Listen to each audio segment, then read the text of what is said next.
prije svega čestit Božić svim Ukrajincima, ostanite snažni, mi smo uz vas. Večeras pjeva Olga Kaminska, soprano ukrajinska, hrvatska primadona opere i operete.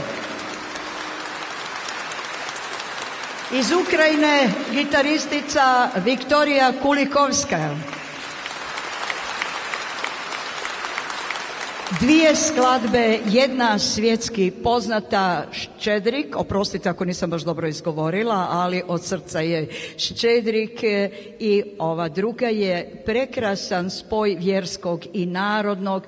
Dobri veče tobi, pane gospodarju. Za Ukrajinu, slava Ukrajini!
Добрий вечір тобі, пане господарю, радуйся, ой, радуйся, земле, Син Божий народився.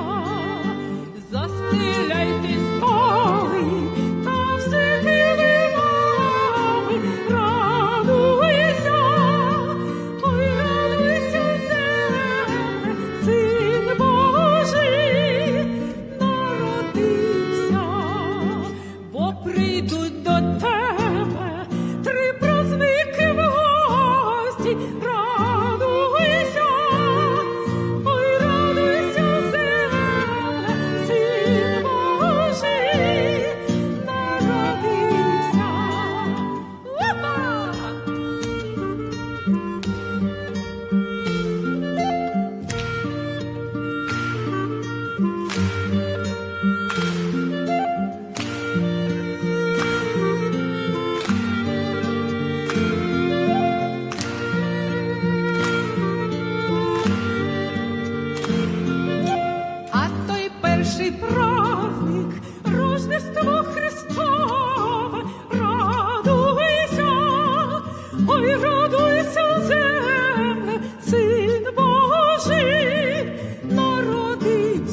Hvala vam najljepša, bilo je krasno, ma i prekrasno.